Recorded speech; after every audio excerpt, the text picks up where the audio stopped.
We have nobody signed up for public forum tonight? Try that right.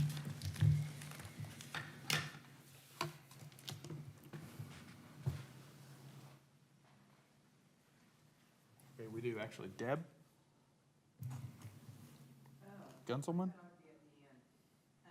I've never been here before. I live up on 69th North, but I think you have some items on the agenda. If you could come up for us, just please.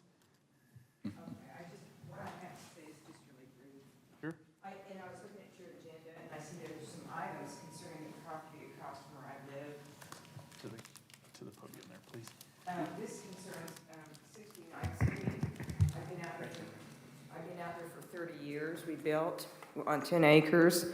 And across the street's kind of been a big mess ever since the farmhouse started falling down, and it was really dilapidated and dangerous. Now that's all gone, and they're putting the houses up, and there's houses up next to Hillside and next to Hydraulic, and they're saving the middle for last.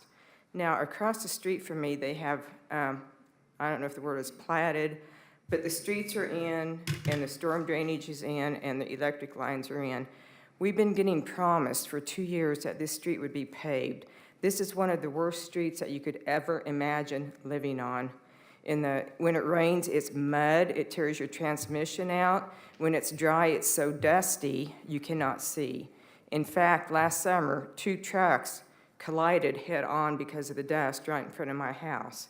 I had oil and everything all over that street. And we keep getting promised that there's going to be something done with this. We can't even enjoy life outside. I can't open my windows. And we keep saying, well, we have to get this done, we have to get this done before we can pave this street. Well, you know, with all due respect, I think it's time for me to get some satisfaction on this. It's making life miserable. Cars speed past there tremendously. I don't know how many of you have driven on that road lately. Mm-hmm. Yeah. Excuse me. She wasn't at the microphone. I didn't catch where she lives. It's 2600 East 69th North. It's on the north side of 69th, between Hillside and Hydraulic, right in the middle. Okay, There's a gotcha. big red barn there. It was an old farmstead, and we've been there for a long time. And the street never did bother us because it wasn't populated and people drove decently. Now with this influx of population in the houses, the traffic's horrible, and there's been no improvement to that road. Now on both ends, this end it's paved and this end it's paved. They left us in the middle with a big dusty muddy mess for some reason. And I just want to know what's going to be done with that. You're referring to the area that it really hasn't, that part hasn't been developed, is kind of in between. It's got the streets in now, but I'm not sure why they took care of the roads on both ends. And it's also a danger for people driving on the paved roads, and all of a sudden they hit the rock. Yeah. I mean, the dust is horrible. I mean, it's just, there's no sense why it was done that way. John, Yeah. just so you're clear, it's right, she's talking about right where that. Yeah. Yeah. Right where what? Okay. I live right by you. Who are you? So Are you Mr. Day? No? Okay, because Chris lives on this side. Well, anyway, I just really, I think it's a safety hazard. My family's breathing so much dust. Yeah. We have lung issues, and the wind's usually from the south, which blows right in my house. My cars would be covered with dust, and I mean, even the pets are having health issues. Anyway, I'd like to have it addressed, and I don't know why we're not paved when both ends are. okay. We'll have staff look into it, and somebody will be reaching back out to you. Did you put your contact information? If you could, I'm going to pass it back to the staff, and if you could make sure you get your Yeah. email address or phone You know, number. and right now, there's so much heavy construction, I don't know what you call them, dump trucks, everything, that is driving up that road. If you- And, yeah. And right now, across from me, they've piled piles and piles and mountains of dirt. Yep. That doesn't bother me except when the wind blows. All that's blowing towards me. I mean, if I could at least get that street taken care of so my grandkids can play in my front yard, I would appreciate it. Thank you. Okay, staff reports.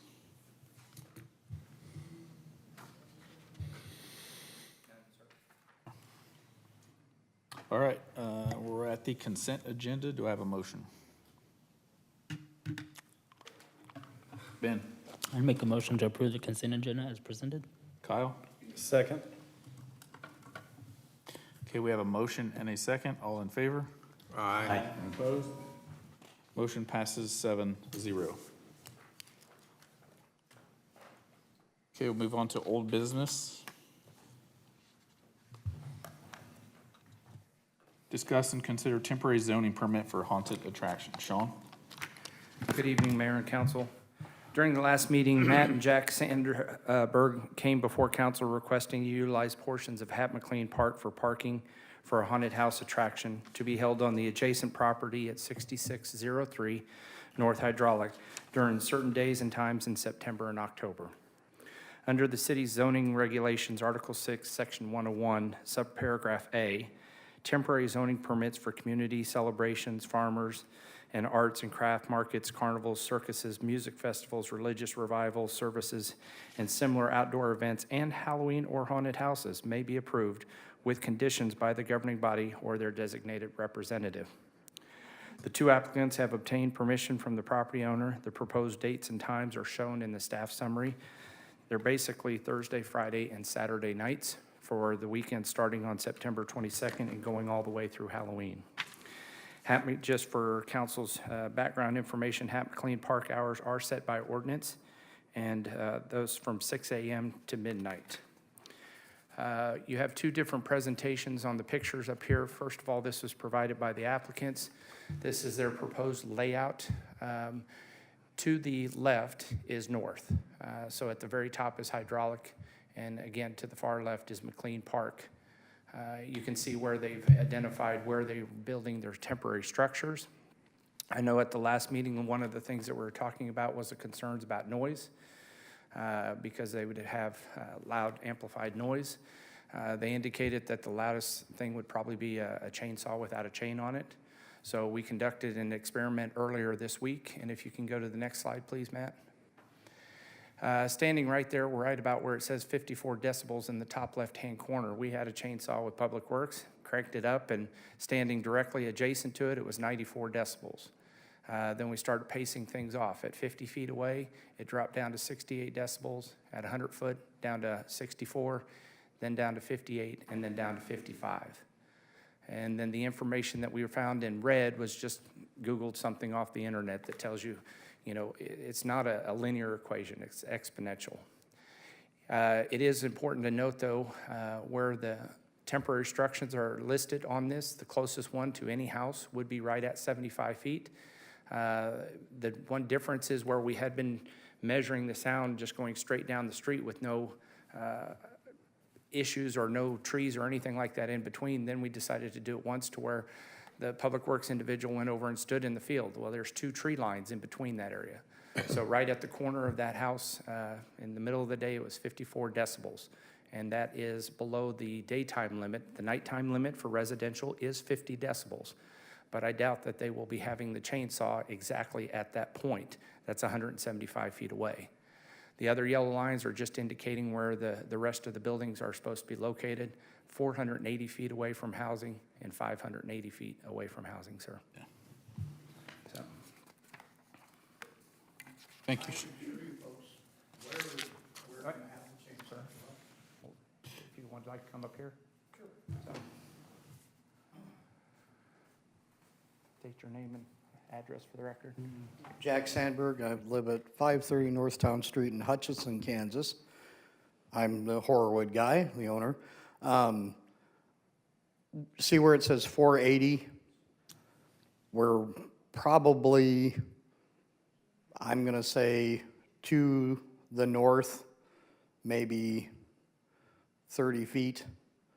And I would estimate about 450 feet. Okay. From the nearest residence. And we used our decibel reader and did our own experiment, and we were like way low by the time we got across the street. And just for the record, you and I did talk, but just for the record, you're not asking for a variance on the sound. You're gonna I just comply, don't think it's necessary. you're gonna comply with the sound ordinance Yes. that we have, so we don't need to really even talk about sound then. I think we just need to talk about, the special use permit, and the parking. And I did talk to Jack, after our last council meeting, and he did tell us that he didn't think the parking was kind of a deal breaker, but in reconsidering that, he decided that he really does need the parking. So, just so the council's aware of that. Tom? Well, I've got a question, since we've discussed this and the noise seems to be okay and the parking is not an issue, how do we need to make a motion on this? Do we just make a motion to approve the waiver for temporary zoning? You need to approve a temporary zoning permit for the presented use, which you have a package of what they intend to do. And then any conditions that you wish to put on that, you should put in your motion. Any limit on time, any days that their schedule doesn't comport with the city schedule, and you want to say, no, we don't want you doing it on those days, that all needs to be part of the motion. So, Marlo, I think just for the record, we'll go through the dates first, and see if council has any issues with the dates or the times. And then if Marlo could make a record of that, so when the motion comes in, we could use that as a supplement to what the motion is. So he has September 22nd from 7:30 to midnight. The community building is not in use, the 22nd through the 24th and the 29th of September. Okay. And that's on a Thursday night. Does anybody have any issues with that? 7:30 to midnight on a Thursday night, September 22nd. Okay. September 23rd is a Friday night, 7:30 PM, 1 AM is the community building rented. No. Okay. Anybody have any issues with 1 AM? Ben? I'm not wild about the 1 AM part of it, just because of things in there, and I talked to Mr. Sandberg about that part as well. I'm not wild about 1 AM, but at the same point, I understand that I'm in favor of whatever the council decides on there. Just 1 o'clock during the weekend seems to be something that could be problematic, not from his end, but just in terms of amounts of traffic going through those neighborhood areas, so. Okay. Anybody else have any issue with 1 AM? All right. We'll leave that one alone. September 24th is a Saturday night, 7:30 PM to 1 AM. Is the community building used that night? It's available. Thank you. Okay, we'll move on to September 29, Available. 7:30 to midnight. I guess really these times are gonna follow each one, so we've kind of established the fact that nobody has issues with the times. So can you tell us what nights the community building is not available? To the October 22nd and the 29th, October 29th. Okay, So just two days? it'd be a Saturday. How late is it used by the previous renter? Do we know that? I do not know. They could be there till midnight. They're rented in 6-hour increments usually. Okay.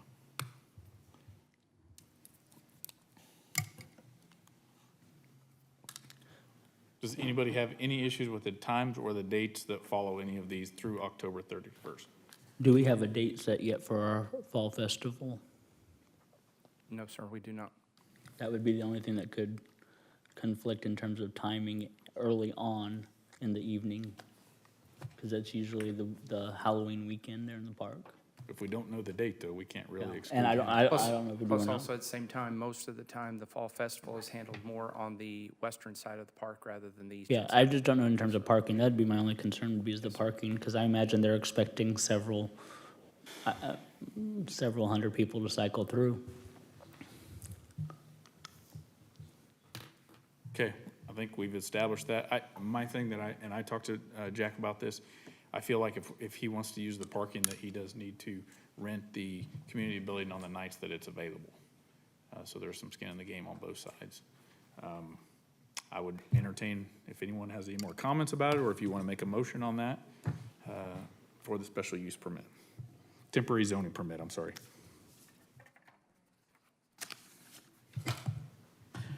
Jim?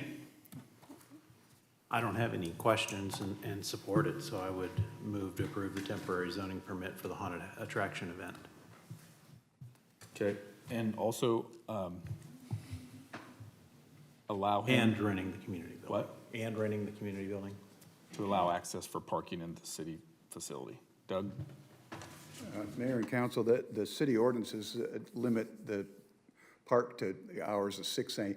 It's closed from the hours of midnight to 6 a.m. There is a provision in our ordinance that allows the police department to make an exception for that. So I would put in the motion that to the extent that there are dates that this is being approved for, where the event will be ending at 1 a.m., that the motion direct the police department to authorize that extension for those dates. And I would move to approve a temporary zoning permit for the haunted attraction event and direct the police department to allow the extended hours on the affected days. For the purposes of parking in the park. Yeah. Brandy? I second. All right, we have a motion and a second. Any further comments? All in favor? Aye. Motion passes 7-0. Mr. Sandberg, you can get to work. Thank you. Okay, we'll move on to item 7, under new business. Consider presentation of 2021 financial audit. Teresa Seymour. Good evening, council. My name is Teresa Seymour. I'm a director with Forvis. So you might not recognize Forvis. BKD, the former company I was with, has merged with another company, and we are now known as Forvis. So very happy to relay that to you. Tonight I'm going to talk about the financial statements as well as the management letter. First thing I want to do is thank Dee and Sean and all the staff at the city that helped with the audit. It is quite a burden on them to get us all the information they need to get. So we really appreciate them getting that to us timely and making it available for your guys' approval during this meeting. So I'll go over the financial statement first, and then I'll go over the management letter. Please feel free to throw questions at me at any point, but I'll leave some time at the end as well. So I don't know if you have it in front of you, but I'll have you turn to about 5 pages in to the page called the Independent Auditor's Report. If you'd seen this report in the past, this looks a little bit different than it has. It's not really a different in subject or anything. It's more of a difference in format. So they required us to put the opinions at the front of the independent auditor report. So I'll go over that really quick. As in past years, you have an adverse opinion on GAAP, and that is just a very bright line to say that these are not GAAP financial statements. There is an unmodified opinion on regulatory basis of accounting, which is what you are under. So that is considered a clean or a good audit opinion, so that's the best it can get. Always happy to present that. As you turn into the next page, you'll see responsibilities of management and the auditor's responsibilities. This just lines out what management's responsibility is, which is to prepare the financial statements, and then what the auditor's responsibility is, which is to form an opinion on those financial statements after obtaining audit evidence. And it goes into a little bit of what some of those things that we perform here at the bottom, and then some other information about some of the supplementary information that I won't get into. So the meat and potatoes of the financial statement is the summary statement of receipts, expenditures, and unencumbered cash. So this is all the funds throughout the year. You get your beginning cash, your receipts and expenditures, and then your ending cash balances. So this is just a really nice snapshot of what happened during the year. If you wanted to see a specific fund, you could go to the back and look at this specific fund, but this gives a nice overall look of each fund. What page are you on? I'm on page 4. Page 4? Correct.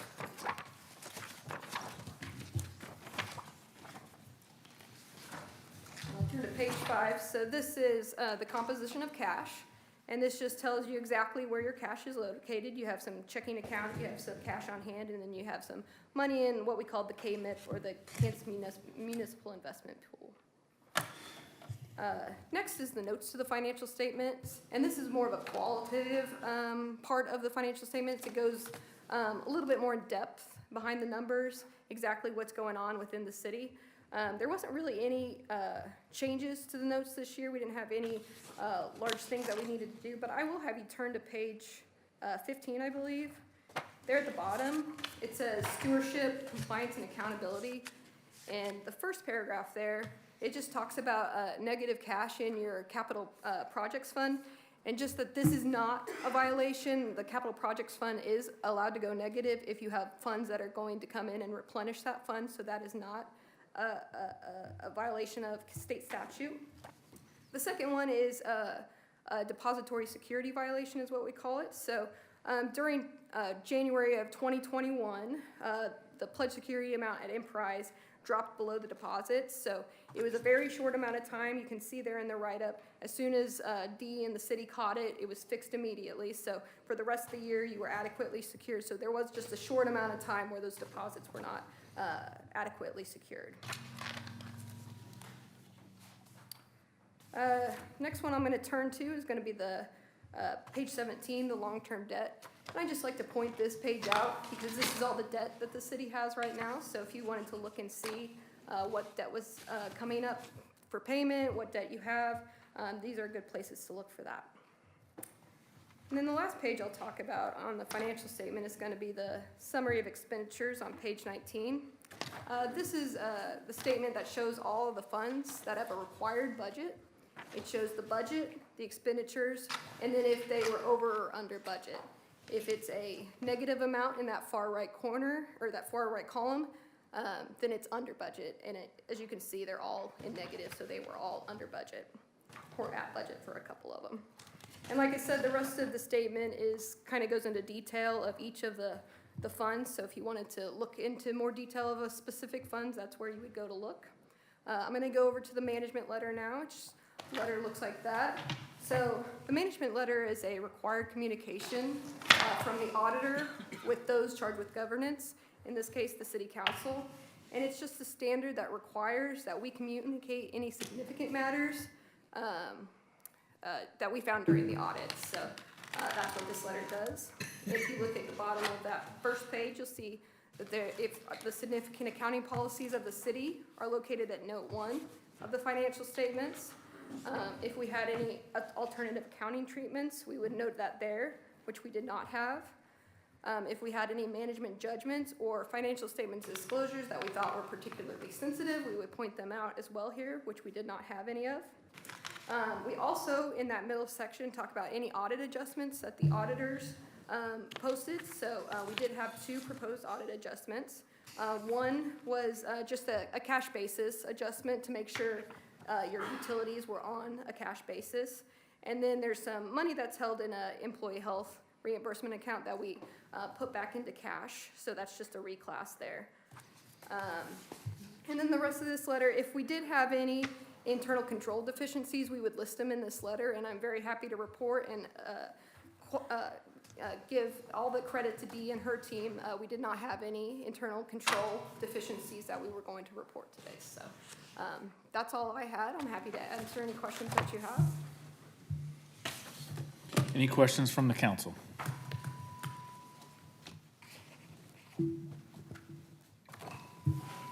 Okay, I would entertain a motion to receive and file. Tom?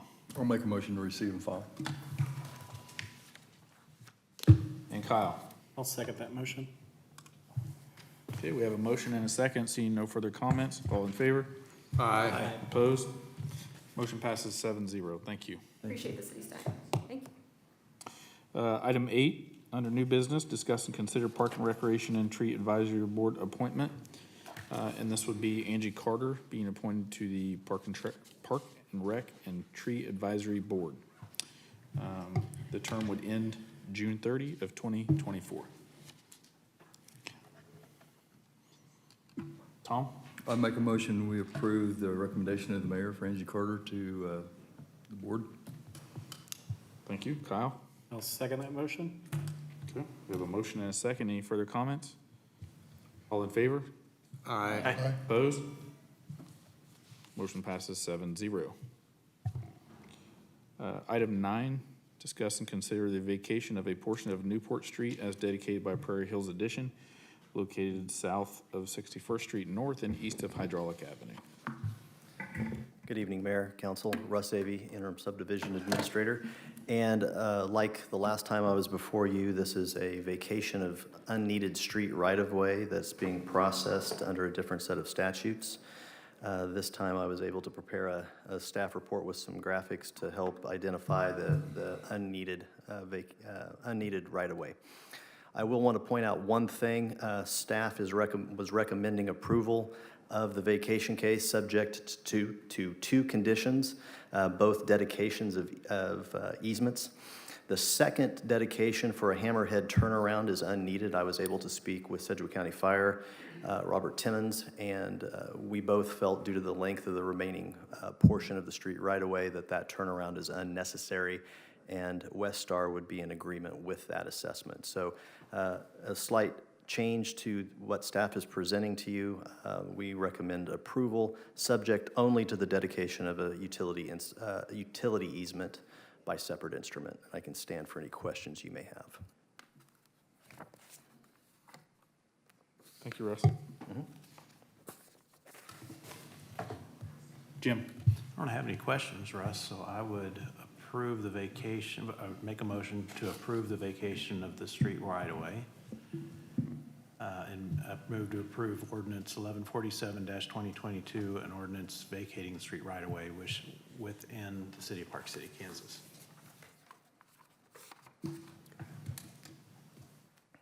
Kyle? I'll second that motion. Okay, we have a motion and a second. Any further comments? Okay, it'll be a roll call vote. Charlie Davidson, George Glover. Aye. Ben Salcetta, Aye. Kyle Nordick, Aye. Tom Jones, Aye. George Capps, Aye. Brandy Bailey, Jim Schrader. Aye.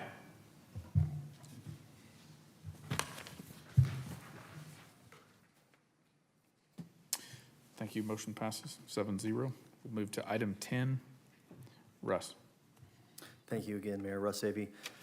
We are processing a replat of a portion of the Prairie Hills Edition, to be named Prairie Hills 3rd Edition. The subject property encompasses 27 original lots and plans to reduce that number of two-family residential lots to 24. There is also one large parcel, one large lot to be located in the extreme northeast corner of the proposed plat that will have a multi-residential component to that housing development. From what staff has gathered, that'll be for senior living, senior housing type of development. The property in total that being replatted is about 8 acres in size and eliminates one cul-de-sac street. The Planning Commission recommended approval of the plat 4-0. I'll stand for any questions you may have. I do have a question. We've got several emails from citizens from this neighborhood about the concerns over exits out of the neighborhood or entrances in the neighborhood, being there's just one right now. Certainly. So I just want to make that clear and make it on the record. Does this, I get the approval of this actually reduce or increase the number of residential structures, and obviously duplexes would count as 2, in this area? You said that it reduced, I think you said it eliminated 1. Certainly. So if you notice on the monitor, the northeast, the large lot in the northeast corner, depending upon the style of home that's built, R3 would allow apartments, quite frankly, multi-story apartments. So presuming that it would be a mix of duplex, triplex, and quadplex, you would probably see an overall net increase in the density. Having said that, we have a situation where the original plat was platted for one land use, which would be single-family residential. Following that plat, some of the property in question here tonight was rezoned to the R3 zoning district. So that die had been cast for a number of years as far as the density and the number of units permitted by this particular development. One could probably argue that with the multifamily lot, that it would probably add maybe a net 10 to 15 additional units, depending again on the design of that northeast corner. But the property is appropriately zoned for that use. That zoning occurred a number of years ago prior to my engagement. My understanding was that the project was for something similar to this ultimately, as the reason for that prior zone change. If that helps answer your question. There was one gentleman who lives, there's actually 2 points out to Hydraulic, but to get back to this corner is functionally one street. That person was concerned, at least he expressed that concern over construction traffic as this develops, which of course is a situation that is omnipresent in any type of new residential development. One solution we discussed at the Planning Commission level at least was to take Beaumont Street and connect it to the north. This plat, of course, does not impact any street connectivity, but the original plat would allow for a second or third point of access to the north to connect with Beaumont Street. That project, that street connection is envisioned in the downtown district development when that happens. In the interim, if the city would feel necessary, I think they could do that as a general obligation bond street improvement if the city determines the need.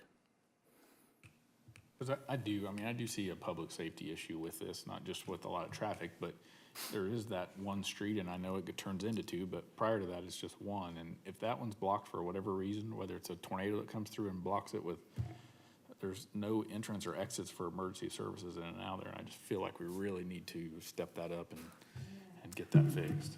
Certainly, and again, one solution, one practical solution would be for the city to go ahead and make that street connection to the north. To Beaumont. Out to north, a short jog north and then west out to Beaumont and make that connection. Gotcha. Okay, so I do have a couple people signed up, so I do have a couple lights on. Do you guys okay if we let the public speak first that are signed up? I think that's the best bet. Stephen Weir, Mr. Weir? Good evening. For coming tonight. Stephen Weir, I live at 1949 East Cedar Tree Court. I am one of the people that emailed you this evening, and I'm mad about this. I happen to live in this area when the gentleman that just spoke, when he referred to the rezoning. We pleaded with you folks at that time to not make this multifamily resident. When I bought my house, I was told that this was a single-family resident development. You guys did what you wanted to do to make money or whatever it was, and I was at that meeting where we spoke on that, and you developed this above our objections as a multifamily resident, and we've had nothing but issues with it ever since that time. A gentleman named Mr. Maldonado that lives at 1812 Cedar Tree, which is where Kerman and Cedar Tree join at the kind of Y point. I don't know if that diagram is still up there. He's had his front yard run over multiple times, including his landscaping out there, by people speeding down that street. And you're absolutely right. That intersection is a bottleneck, and if there's a problem in that neighborhood, there's only one way in and one way out.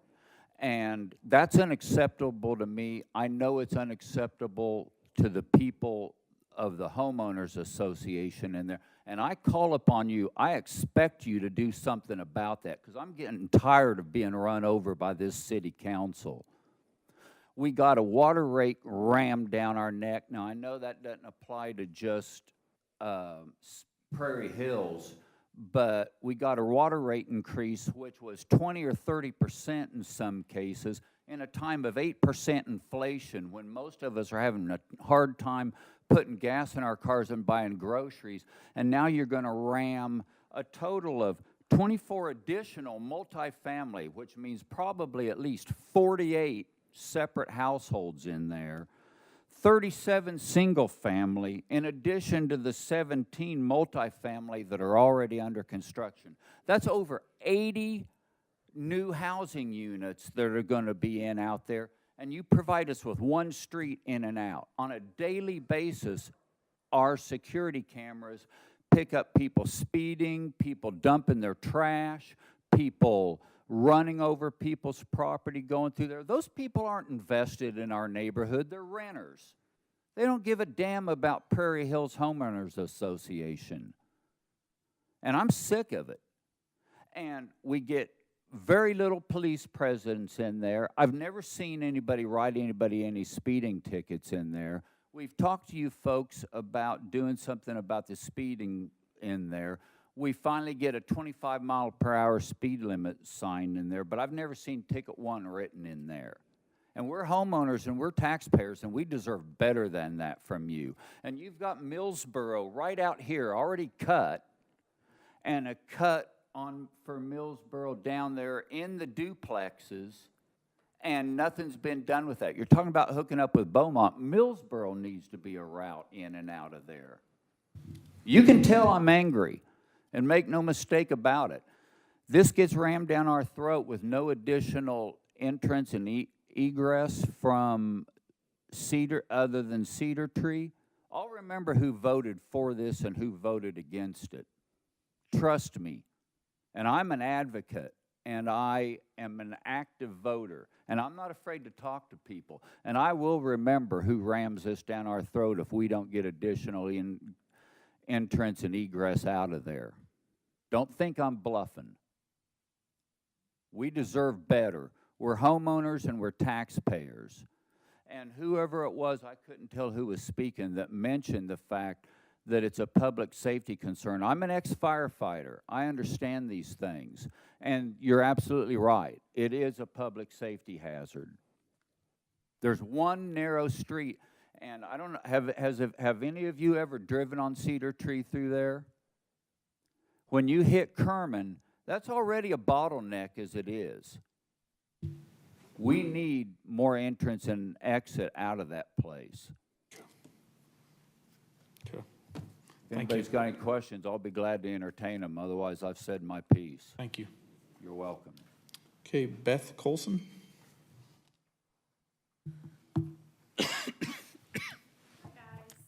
Beth Colson, I live at 5856 Kerman, so the front part of it. I actually, am I allowed to ask you to back it up a slide? Is that, do I get to do that? Ah, thanks. Okay, so I think this is a great graphic because it really shows, so there are 2 entrances onto hydraulic. You see there's a north entrance and a southern entrance.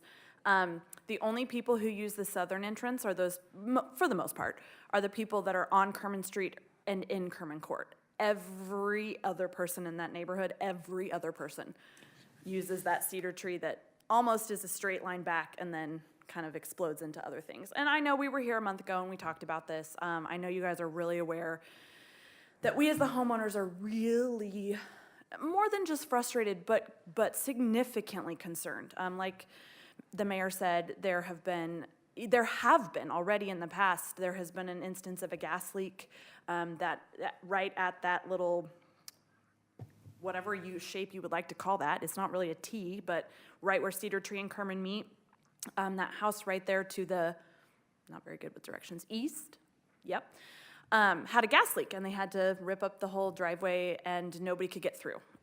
So if there was a natural disaster, another gas leak, a fire, anything like that, but even more so than that, and I know I said this last time that I was here, but I'm gonna say it again because I think it bears repeating. There is going to be something catastrophic happen if we don't deal with this now. These people that speed through this neighborhood, I don't know, I mean, the neighbors have the luxury of sitting there and watching it happen, and those of you who just drive through it every now and then might not see it as much, but we have countless security videos, countless visual witnesses of people barely stopping in time when a ball goes across the street or when a dog runs out, or, I mean, it's really getting scary. And I don't know that me personally, am trying to tell you I don't have one thing to say one way or the other about developing this, But I'm begging that we get something. I don't want to wait till the downtown district, because every day that we wait is another day that we give the opportunity for something really, really, really bad to happen. And I think that it puts you guys at liability, and I really don't want to be the person who stands up here and however long and says, we tried to tell you and nothing happened. So vote what you want on this, but I think more than just, hey, we are going to talk about it, we'll let you know. I think something needs to be on the record, in the books. What are we going to do about it? So I think that's all I have to say. Thank you, Beth. Anybody have any questions for her? Okay. Ben? I know we talked about this about 2 months ago or so, and sometime before.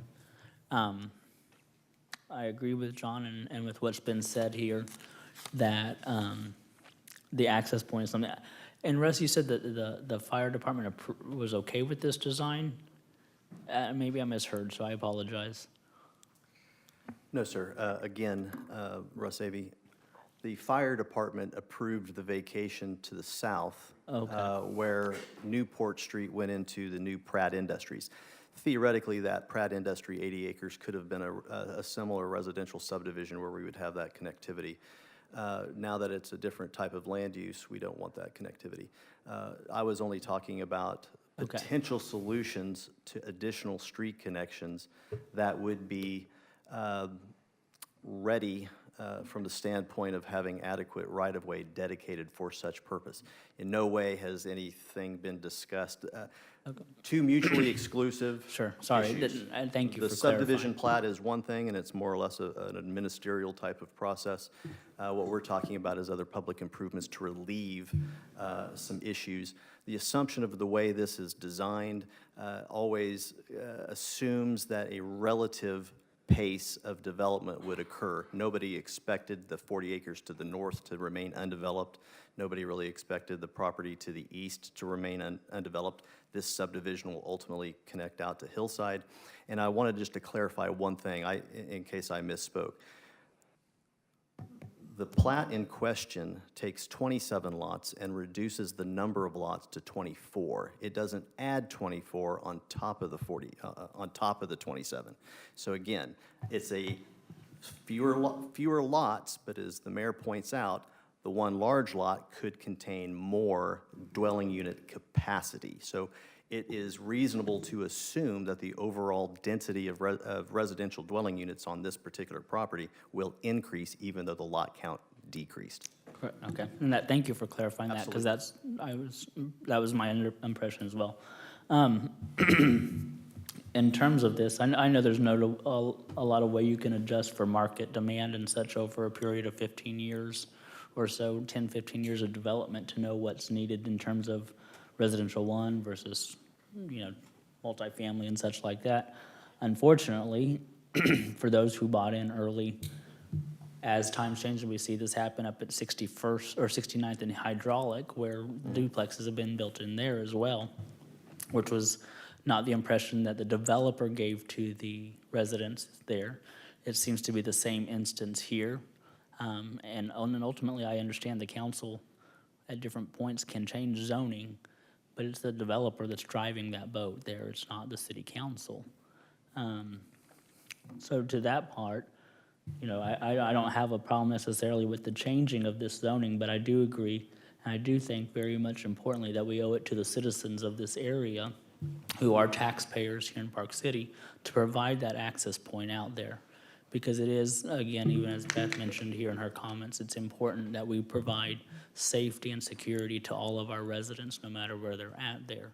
That was one of the reasons why I felt it necessary to be on council. And I think it's still important today that we make sure we provide safety to our residents, and the second access point does that.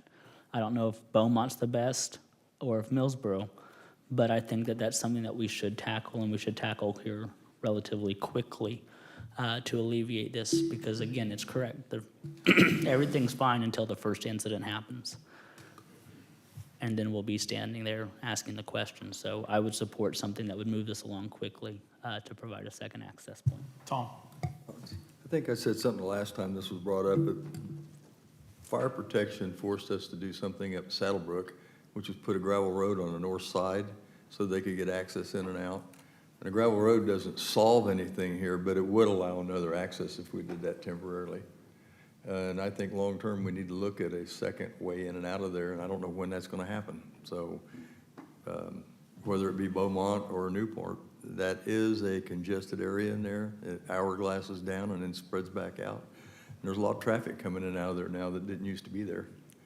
The backside of that has redeveloped a different direction than it initially started because the developers sold it and the new guy came in and changed it. So that's why those aren't houses and they're apartments now, so.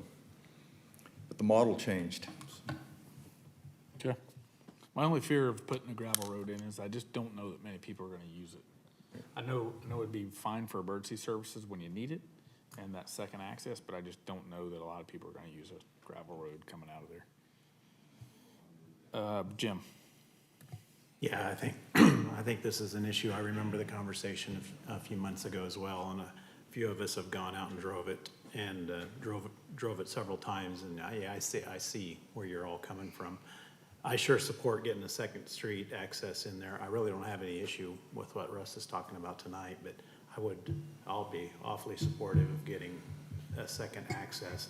I see what you say about the gravel road, but yeah, then we're gonna have the dust issue, and people need to use this road, so it's probably one of those we need to just buck up and get it in there.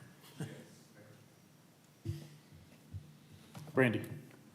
So one of our options is to approve the final plat with modifications. Is one of the modifications that we could add to this is adding an access point in there? Is that one of the modifications that can be done in this? Mayor and council, your authority on a plat is to accept or not accept the dedications that are in the plat. So I'm sorry, I'm not aware of where the connection would be, but if you can't do that with the dedications, then that's your only authority here. With respect to this plat, you have all the other authority as far as extending streets within the city at some other time, but right now, your only authority is to either accept or not accept the dedications in this proposed plat. Okay. George Glover? Yeah, I appreciate the citizens that came out tonight. I do see some concerns in that area. I have heard from folks who talked about the speeding and whatnot that's going on there, and some of the people that maybe aren't, or renters that aren't ownership of homes, they don't have the same concern. So I would be in favor of an access road, something coming in there, because I, like you said, I do see possible something happening in the future that is not going to be good for us or the citizens as far as liability. So I would like to see us at least look at that access road. Thank you. Beth has something she wanted to comment on.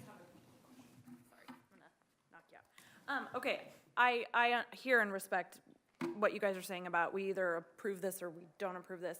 I guess my question, and what I think the question that I'm gonna go back to tonight of the neighbors is, how and when then do we introduce, I hear all of you saying that you're in favor of moving forward with this. How do we make that happen? Yeah. Because that's gonna be the question that we go back to Right. is, okay, they approved this, but what's the plan? Okay. So I All think right. that's, I don't think that's a question we can answer tonight and then would be able to carry forward. We can tell you what we want to do, but I don't think we could give you a solid answer just because there's so much involved in it. okay. But I can tell you we will get on it and somebody will be in touch with you. If Okay. not me, the city administrator. Okay, because our neighbors are starting to get real fired up, and they're gonna make your lives difficult if we don't get something going. So I want to respect you guys as council members and fellow humans, but I just you. know that we gotta figure something out. So Got it. I appreciate all of you. Thank you. Thanks. George, are you done? Yeah. Thank you. Jim? I think you just addressed it, but the timing thing was just, yeah, there's quite a process of plats and right-of-ways and paying for it. So it's a budget issue, but we'll figure this out.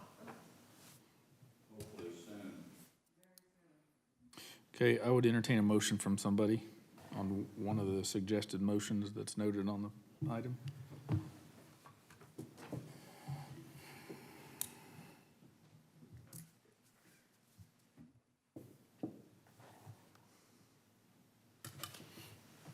Jim? I would move to approve the final plat as presented. Okay, have a motion? Ben? Yeah. Sorry, I'll second, and just for comment, just real quick. I do very much support this, and I hope that from the council side, and not for a lack of trust, but I do hope that from a council perspective, that we're brought up on plans quickly of some ideas moving forward, just so that way we can speak knowledgeably when citizens are asking us what the plan is and how that's being followed up on. I think that's important for us to be aware of that as well. So again, not a lack of trust issue. It's just, we'll be the ones getting emails and phone calls, which I appreciate, respectful ones as well, but I want to be able to have some sort of footing on there, so. George Katz? Well, I know we have a traffic counter which measures speed, and I would ask the chief, is it possible that you could put those out and check the speeding in that area?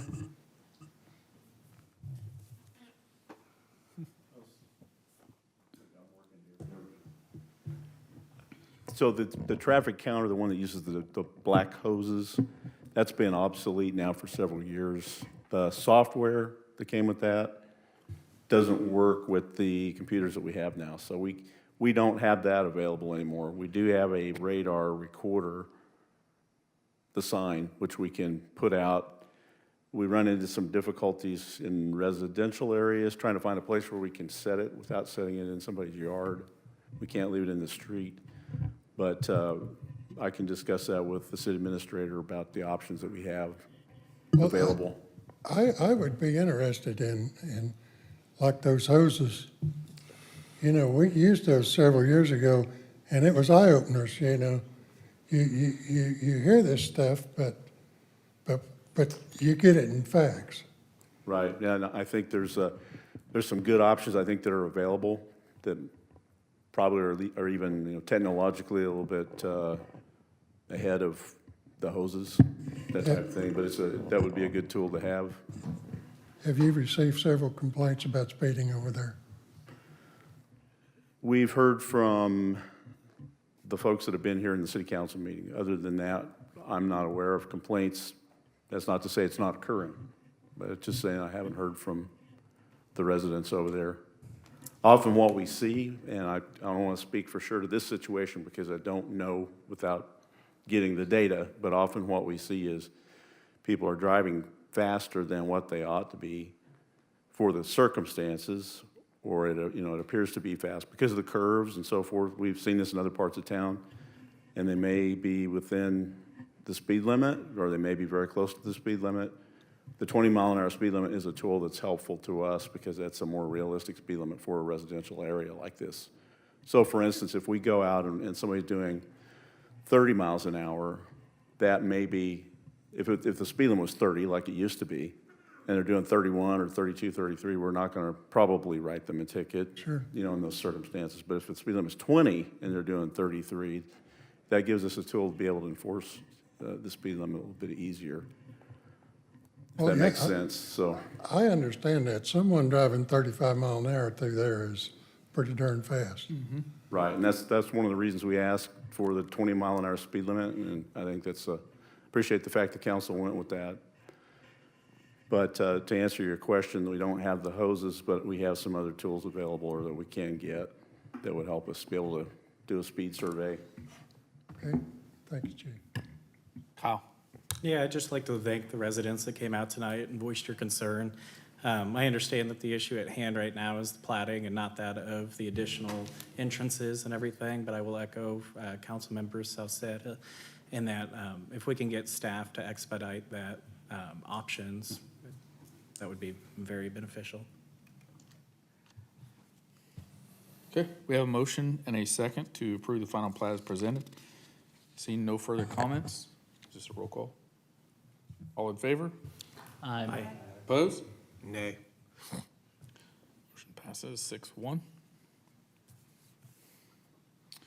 Okay, we'll move to item 11. Russ. Thank you, Mayor. Another subdivision replat. In this circumstance, the applicant is replatting Lot 6, Block D of Ironstone Village. It's a one-step final plat approved again 4-0 by the Planning Commission. The applicant is basically replatting this as opposed to going through a vacation case in order to shift a 20-foot utility easement west 3 feet. So very simple, perhaps one of the more simplistic plats that we could process, and I'll stand for any questions that you may have. Jim. I don't have any questions, Russ. It was pretty straightforward, so I would move to approve the final plat as presented. I have a motion by Jim. Ben? Second. Okay, we have a motion and a second. Seeing no further comments, all in favor? Aye. Aye. Opposed? Motion passes 7-0. Item 12, discuss and consider a proposal for brand development and public engagement in support of the downtown district. Yes, sir. There's an extensive background as far as, we've been working in connection with the downtown development team, and attached before you tonight is a proposal from Gardner Design for brand identity development for the downtown district as well as the Echo Hills development. Rather than going through the rest of it, tonight we have both Tony Gaston as well as Bill Gardner himself. We have a presentation that he would like to put on, so I will just let him go through that. Here comes himself. How are you this evening? Great. Good. There you go. Well, thank you for the opportunity, and I understand that you've had the opportunity to take a look at the proposal that's in here. And am I on? Sounds good. I'll get right on top of you. Sorry there. That the development team in the city have come to a kind of a consideration as to how this might go down. But I wanted to share just a little bit about our level of excitement about the possibility of being involved with this project. I know many of you up there and have had the opportunity to work with you in our development, going back to the development of the Park City logo hanging over your head and on top of the water tower is about 30 years ago. We're going to get those colors adjusted eventually. Up to working with you folks on your wayfinding here in the community, as well as a number of other projects, including the flag for the city. So I kind of consider Park City my second home, and I'm pretty proud of it and proud of what you folks are doing as a community. So when we were approached by the development team for downtown about the possibility of being involved in some of the branding associated with it, we were elated with the possibility. Over the years, we've really had the opportunity to spend a lot of time talking to the different citizens in the community and getting a sense of their level of pride for the community and why they have that pride, having done extensive surveys at the time that we had designed the flag for the community. And if we want to, let's go ahead and kind of dive into this. Tony, do you want to kind of come on up and join me here? This is Tony Gaston, who's our Director of Development and Marketing. Thank you.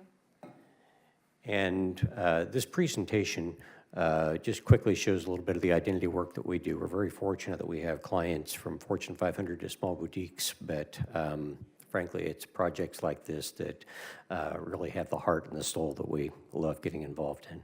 So we can go ahead and forward from there. Some of the brands and identities that we've been responsible for creating in the community and in your backyard. You know, the great number of projects that we work on are really a rebranding. So it's having an opportunity to go in where somebody's already established a great deal of equity, much as this community has with their citizens, and trying to find a way to build story around it that really engages them. Okay. I'm going to let Tony just talk a little bit about the discovery process and each of these steps, and then we're going to kind of break into each of these steps. But let's go ahead and shift to the very next slide. discovery and surveys. I'm going to let Tony talk about here. So as Bill mentioned, we've had, She's got a good 4 inches on we've worked, let's extend a little. We've worked extensively with Park City, and when we're talking about surveys and in the discovery process, we really dig into and find out more about the citizens, but more on a branding side, because we know that you guys have already done a lot of extensive work. You have surveys you've done as you're diving into the development process, and so it's really getting in. We get nerdy about the data and look to see, you know, what have you already collected from your citizens and residents here, and then we do some of our own branding and discovery research too. That kind of leads and drives the whole process. Sure. So you folks are very fortunate that you have invested in some good research and study of the community already, which is going to be very beneficial as we go into this. And one of the things that is I think, kind of point of pride of the work that we do is that design is generally considered to be highly subjective. And it is. But I also have a degree in business, so I come into it with a little bit of subjectivity and objectivity that have to marry together. And the discovery process is really about trying to find those key things that resonate with the community and the citizens, and to try and find a way to turn them into something that is as delightful as something that is subjective is. So the discovery process is a large chunk at the front end of this that we get into to really spend the time to even get to know you better and to really kind of develop your desires and objectives. And the outcome of that discovery is a design brief, which is really a roadmap that can be used, as Dana can attest, because we've done these before on various other things. It serves as a marketing tool for the community. So it's not just for the development of this downtown area, but it's going to highlight those things that your citizens are going to respond to and help you understand some of the objective points that you need to touch on in order to be able to kind of activate those things that resonate with them. Okay. One of the things that really triggers the imagination, and I think that probably everybody here in council is thinking of some place that they've been that just really grabbed at their imagination. The place that you came back and you shared with your friends about this thing they had, this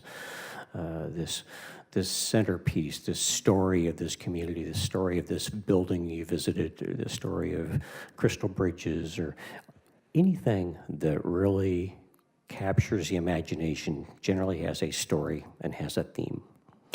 And one of the things that we know from the Park City surveys that we've done is that there is not just a park in your name, but there is a park in the minds of just about every citizen here. And they love their parks. Now, I happen to know the percentage of parks that you have in your space. And it's not that great. It's great. But we also know that it's one of those things that can manifest its way in a theme. And I'll let you go ahead and skip forward one slide there. Perfect.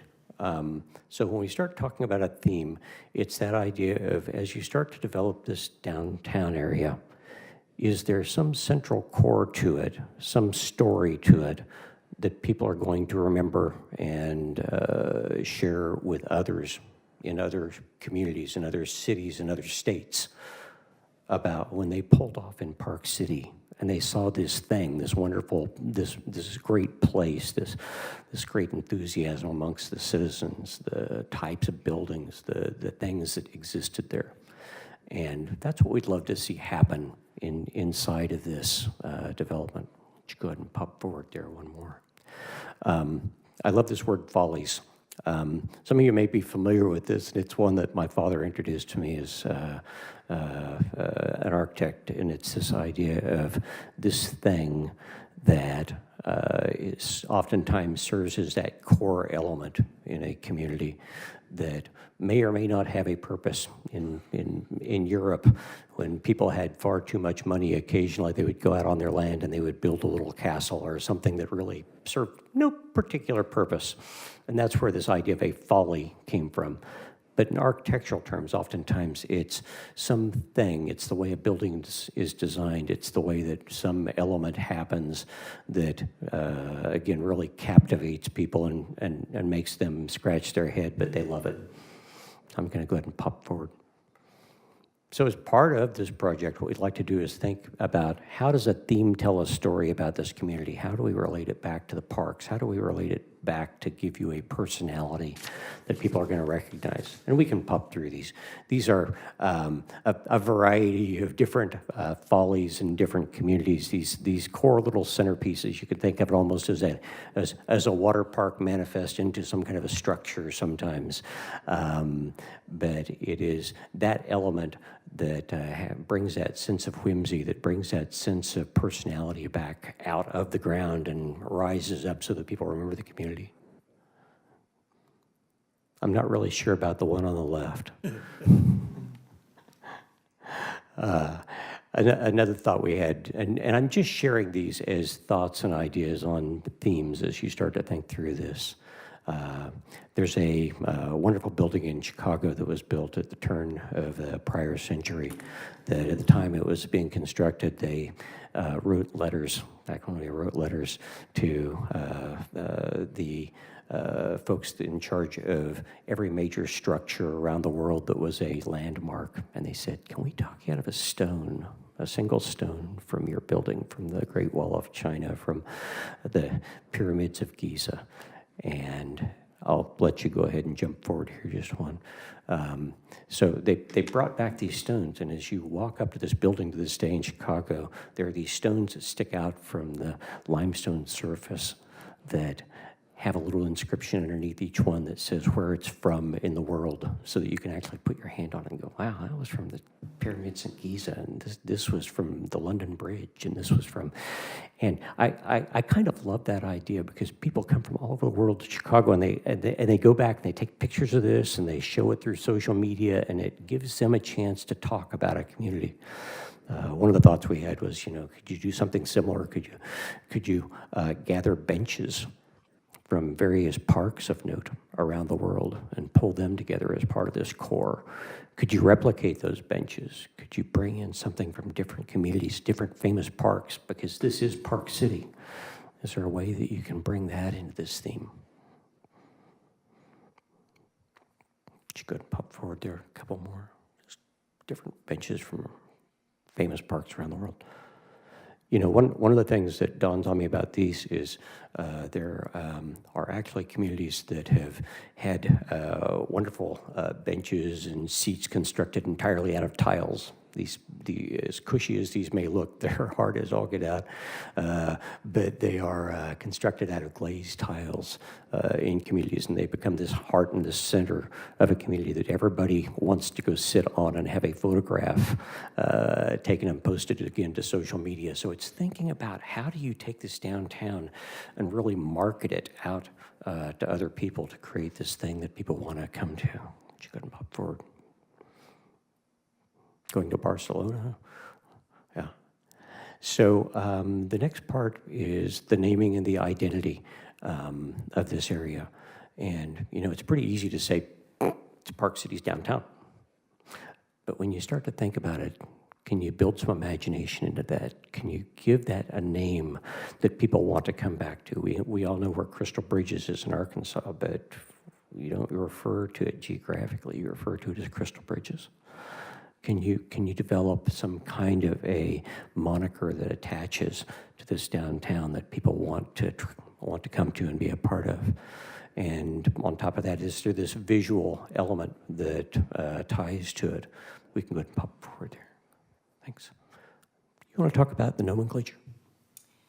Yeah, sure. So much like you was talking about the beginning of the theme and the story, when we get into nomenclature, that kind of all ties together, naming of the downtown, what does it sound like? And we'll go through a process that will come up with hundreds of names and kind of winnow that down into, what makes sense for the downtown. But it all kind of revolves around that story, something that's memorable, and coming up with a name that's fitting for the district, that ties back to that larger theme, that people can remember it, something that snaps in their mind. And then that will relate into the entire district. And then we get into the identity. I think that's pretty much it. Is there another slide in there, Kevin? Is that it, Sean? Okay, cost estimates. And again, I'm going to step back and let Tony, because she's the one that deals with the numbers and does it really well. So you noticed in the proposal that the beginning that we went through, the discovery, exploration, finding, that is going through all the existing research that we've done before, new research that you've recently conducted, and then a little bit of our own. And that all goes into that brief that we talked about. So that's what's included in the 2,000 is kind of that diving in and the ideation phase. And it isn't just for the design, but as Bill mentioned, that's really the roadmap going forward through the whole project, and the marketing all the way through, years to come. You'll refer back to it. And then it breaks down into the thematic design. So that's the ideation. We quickly kind of ran you through just a few of the ideas. We wanted you guys to get, what all a thematic design is, and that it's, so that's where you see the 3,000 to 4,500, and it's for design, obviously not the fabrication, and then the breakdown into the nomenclature and brand hierarchy, and then the identity design itself.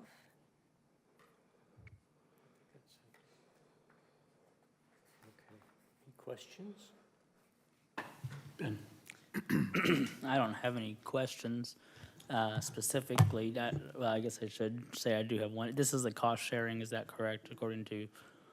That is correct. The proposal, and there is a correction to the actual staff, where it had been listed somewhere between 17 and 19,000. It's actually 17 to 19,500, with concurrence from Jeff Lang's group that they would like to split it 50-50 with the council.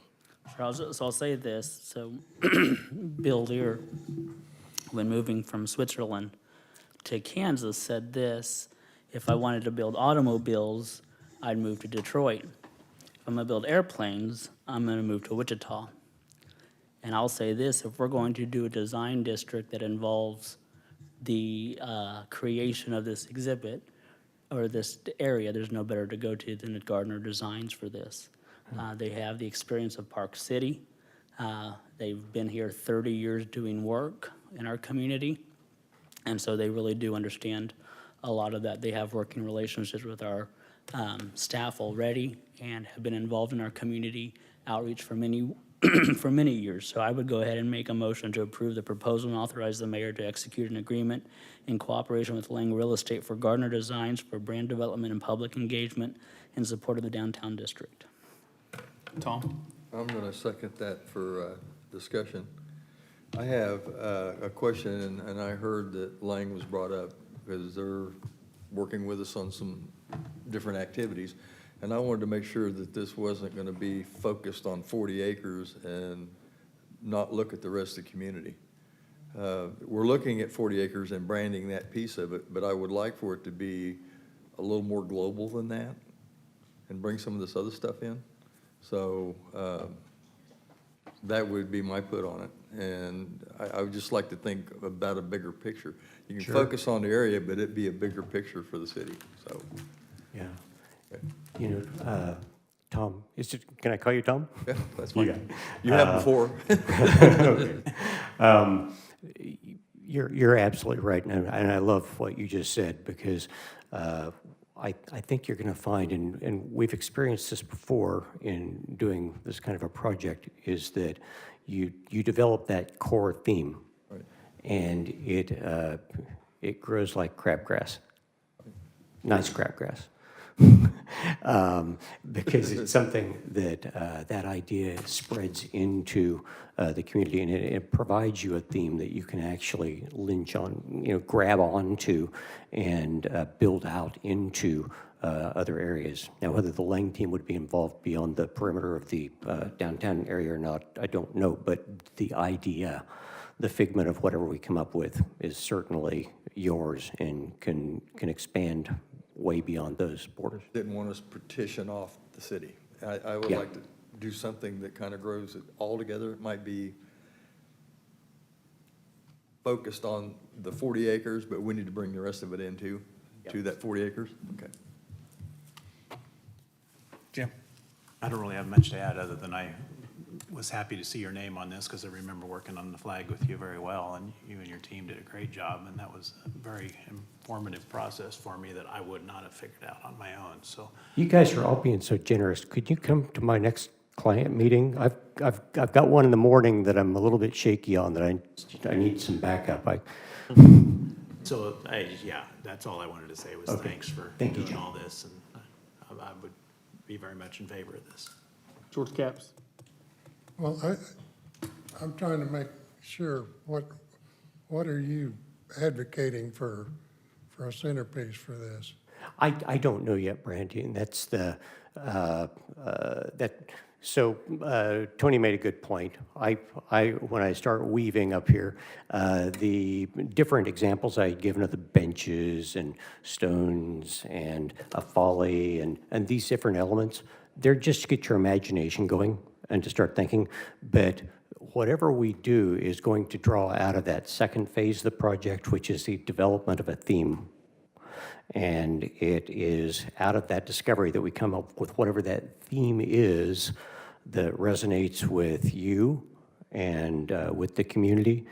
And so we don't know. We haven't invested the time to figure out what that idea is yet. Well, I was not feeling good when this all started, and I'd like to see it. I hope I can be present for the next one, when we start talking about it, because I'm kind of interested in some of the things that happened. I think some of the people that were involved in that originally haven't been here very long. Okay. Very good. Thank you, George. George Glover? Yeah, I remembered the flag and some of the things that you brought to us about what the flag would look like and the branding with that. I really appreciated that, to give us kind of points of view and what the flag reflects to a resident of Park City. I also like the identity of Park City, not only with the flag, but also the downtown district. I like the input from the community and you involving the community to get their input. I like that as well as the council. So I think it's a good mix that we can look at in going forward, because it's our own identity, and I think that downtown district is part of that, so I appreciate your input. Okay, we had a good discussion on this. We have a motion and a second. Motion by Ben, second by Tom. All in favor? Aye. Opposed? Motion passes 7-0. Thank you, Mr. Gardner. Okay, item 13, discuss and consider purchase of tasers and accessories for the police department. Phil?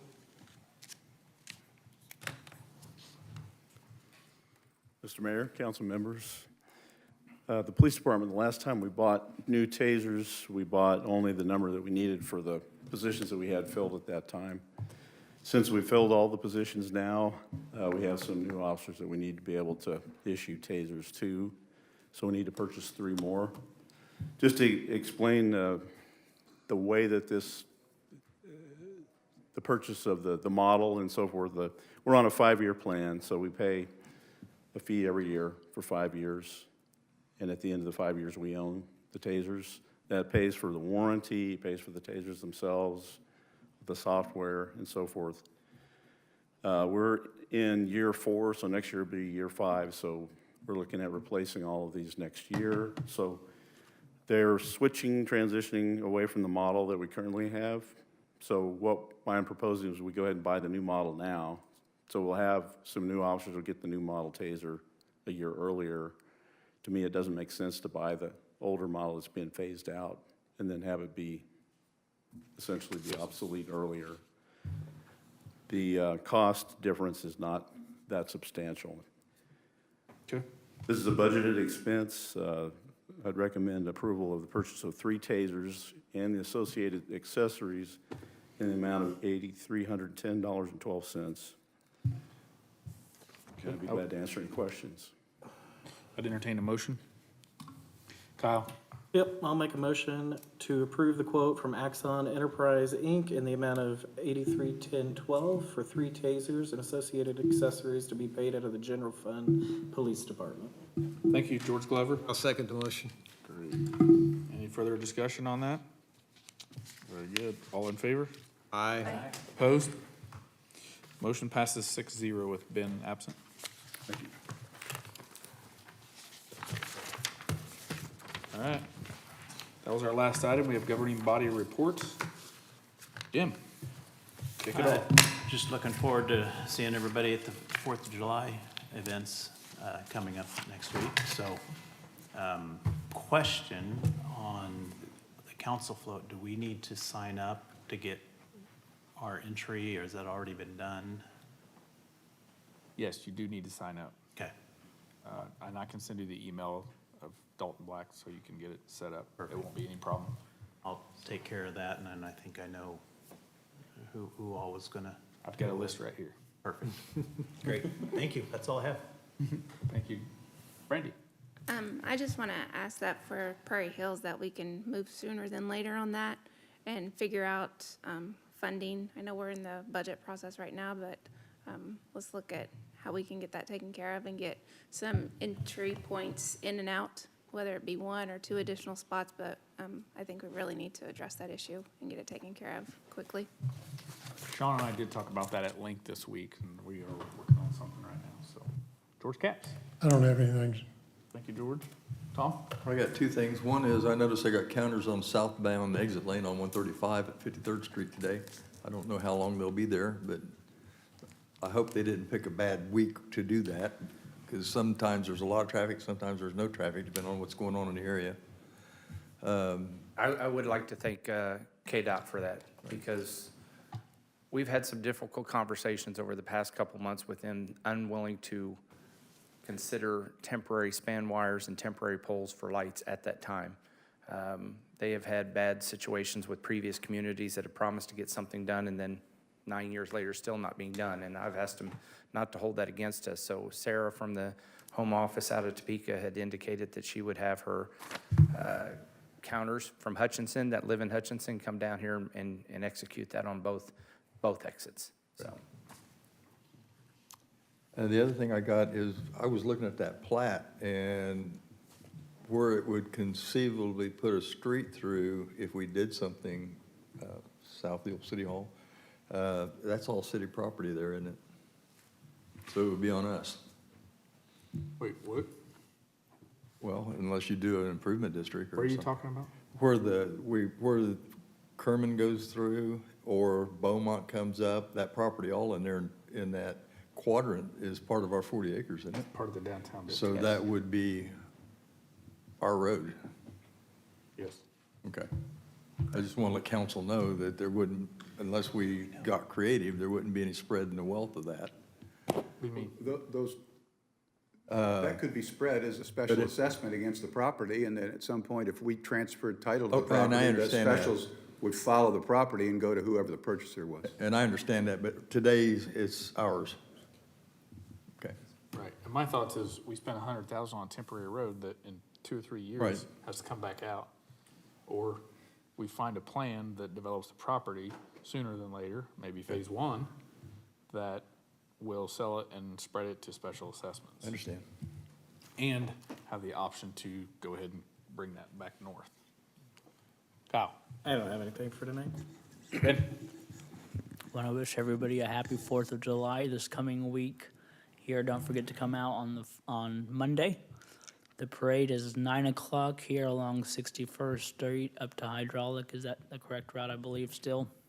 So come on out this Monday, 9 o'clock for that. And then the activities, I believe there's cornhole tournament, all sorts of fun things. Is bingo back? I'm just asking questions now from the bench. Bingo's back, fireworks, all that fun stuff. So come celebrate on Monday, the 4th, with us, and have a very safe weekend. And please remember, sorry, now I'm going to get on my soapbox just real quick. Remember those that have either young kids or pets who are traumatized during this period, and please respect the city ordinances on fireworks. 2 and 3 a.m. gets old really quick, especially if you have little ones or dogs that keep you up. So have fun celebrating, but please, please, please remember your neighbors. George Glover. Yeah, I'd like to thank everyone who came out to our annual Park City Fishing Derby. We had a fun time. The many donors, the local businesses that donated to our derby, the many volunteers who showed up to help. I was also able to recruit some more volunteers for next year, so I appreciate that as well. I just also want to wish everybody a happy 4th. Thank you. Okay, so parade starts at 9 o'clock, starts at Spangles, goes down 61st to Pat McLean Park. There's car show, a lot of kids' activities all day long. Should be a great time. I wanted to pass along that some of you may already know this, but the de-annexation of the property on 61st Street was done last week. So that'll probably be coming back to us fairly soon for us to finally put our stamp on it. So very good news and good progress there, so we can get that area developed. That's all I have. Join us for the 4th. It's gonna be lit. Oh, man.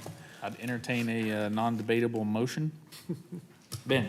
Yes, on that, on that note, I'd make a motion, we adjourn. Jim? I second. All right, we have a motion and a second. All in favor? Aye. Opposed? Motion passes 7-0.